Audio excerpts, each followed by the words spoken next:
দিন। টুনির হলো 3টি ছানা। আমরা 3 ছানা গান গেয়ে যাই যখন সময় পাই।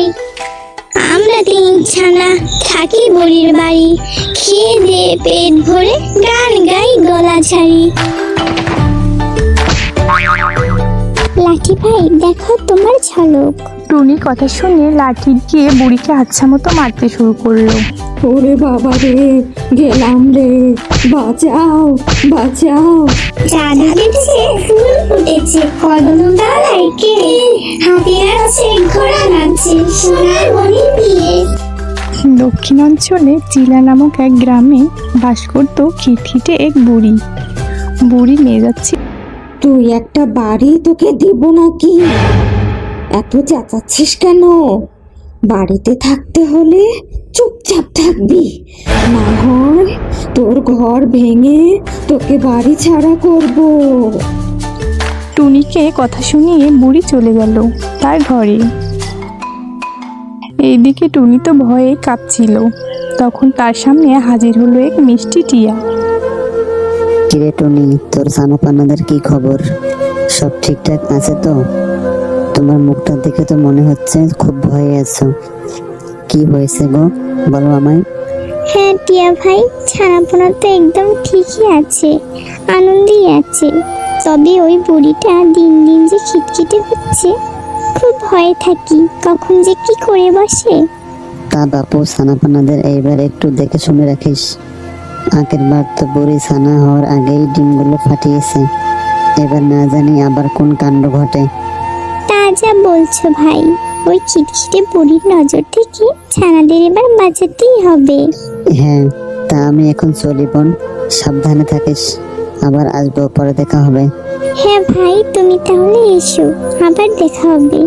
টিয়া চলে গেল আর টুনি একা একা বলতে লাগলো। টিয়া তো চলে গেল, আমিও এবার যাই ছানাদের খাবার জোগাড় করতে। ছানারা তোরা চুপচাপ থাকিস, দিনকাল ভালো না, আমি এখনই আসছি। টুনি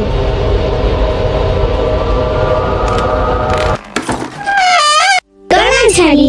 এবার তো বুড়ি আর একদম সহ্য করতে পারলো না। দেহ দেহ, কি শুরু করেছে এই ছানাগুলো? ওরা তো আবার চেঁচিয়ে কান ঝালাপালা করে দিচ্ছে।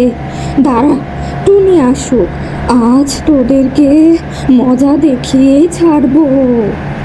কিছুক্ষণ পরে টুনি বাসায় ফিরল। বুড়ি এসে হাজির হলো টুনির বাসার নিচে।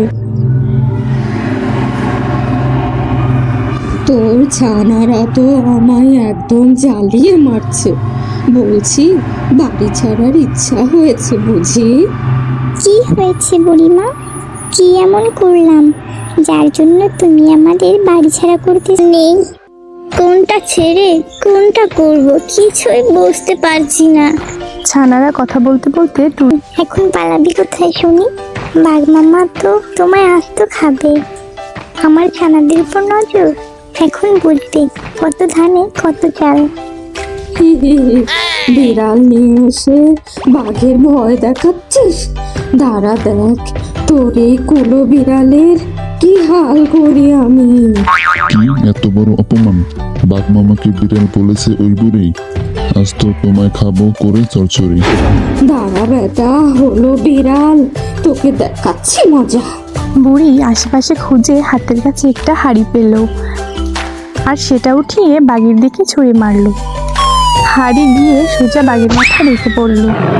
আর বাঘ তো তখন চোখে মুখে কিছু দেখতে পাচ্ছিল না। ওরে বাবা! টুনি কথা শুনে লাঠি দিয়ে বুড়িকে আচ্ছা মতো মারতে শুরু করলো। ওরে বাবা রে, গেলাম রে, বাঁচাও বাঁচাও, মাফ করে দাও আমায়, বড্ড ভুল হয়ে গেছে। টুনি, আমায় রক্ষা করো, এই লাঠির হাত থেকে আমায় মুক্ত করো। লাঠি হয়েছে, বলছি এবারের মতো ছেড়ে দাও। টুনির কথা শুনে লাঠি বুড়িকে মারা ছেড়ে দিল। উফ বাবা, প্রাণটা ফিরে পেলাম। আমি এখনই ঘরে চলে যাই। আমার সাথে আর লাগতে শোনো বুড়িমা, তাহলে কিন্তু এরপর আর আসতে থাকবে না। হ্যাঁ, অনেক শিক্ষা হয়েছে আমার, আর মোটেও তোর ছানাদের দিকে ফিরে তাকাবো না আমি। বুড়ি এই বলে চলে গেল। ছানারা আছে, তোদের যত ইচ্ছে মন খুলে গান গাইতে পারবি, তোদের আর কেউ জ্বালাতন করবে না। ওমা, ওই বুড়ি যদি আবার আমাদের বন্দি করে তাহলে কি হবে? বুড়িকে যে শিক্ষা দিয়েছি বলেও আর তোদের দিকে তাকাবে না। এখন চল আমরা সবাই মিলে গান করি। হ্যাঁ মা, তাই করি। চাঁদ উঠেছে, ফুল ফুটেছে, কদম ডালাইকে হাতির আছে, ঘোড়া নাচছে, সোনার মণির বিয়ে। টুনি এভাবেই তার বাচ্চাদের নিয়ে সুখে শান্তিতে বাস করতে লাগলো। রহিম ও করিম দুই ভাই, দুইজনেই অলস প্রকৃতির মানুষ। সারা দিন টই টই করে ঘুরে বেড়াবে। আর তাদের দুই বউ আসমা ও কমলা। সেই সকালে মানুষটা বের হয়ে গেছে, এখনো ফিরবার টাইম নেই। আসমা ভাবি, ভাইয়া কোথায় গিয়েছে? আমি জানি না কোথায় গিয়েছে। রাত পোয়ালে সকালে বের হবে টই টই করে ঘুরতে, বিকাল গড়িয়ে যাবে, তবুও বাড়িতে ফিরবে না। আমার স্বামীও তো একই, কোনো কাজ করবে না, শুধু টই টই করে ঘুরে বেড়াবে। আজকে আসুক আগে।